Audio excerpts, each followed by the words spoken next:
I mean, we know that resilience is a little bit of a buzzword to a certain degree, but it is one that allows us to fill with meaning two very important things for a humanitarian donor. One is transition, or also known as linking relief, rehabilitation and development, LRD, which is basically about how humanitarian and development donors work together. And it's something we've been grappling with all donors and all organizations for at least 20 or 30 years.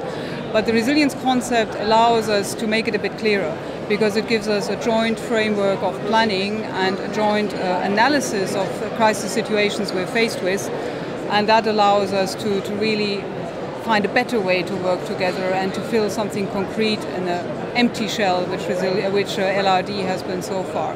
The second concept, which is very important, is disaster risk reduction, DRR, which a humanitarian donor like ECHO has been using for a long time, but mainly in the context of pilot projects like the DEBECO program, which has been running for 16 years now.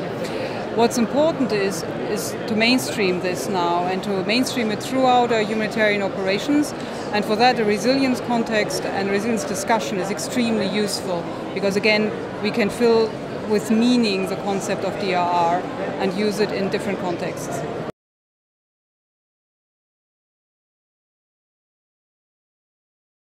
So what we try to do in Ethiopia, we have, since this year 2012, we have tried to reorganize our program in such a way that we look at setting up a multi-sectoral approach.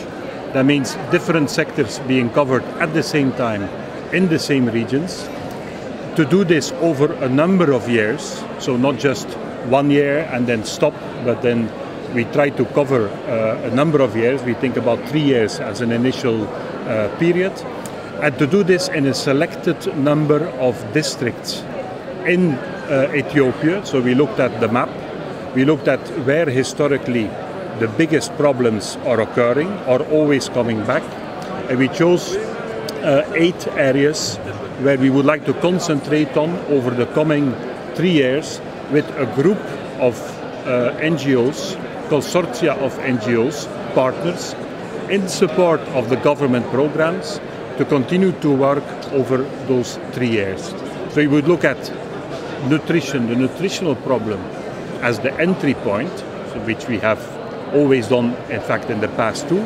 But now what would be different is that we would also look at the other sectors, for example, the health sector, which health aspects can help to bring malnutrition under control, which water activities can help to bring malnutrition under control, which agricultural and livelihood programs can help to bring malnutrition under control, and to mainstream in this, to bring as a red line throughout the whole program what Enrique was talking about, this disaster risk reduction, so that we introduce that in all those programs as well. So that it becomes an entity as such, and that we can work on that for a number of years. The big thing is that also we would have the full backup of the development programs of the European Union, in this way that the 11th EDF, the European Development Fund programming, would be happening in the same geographic areas that we chose with our program. And this is crucial.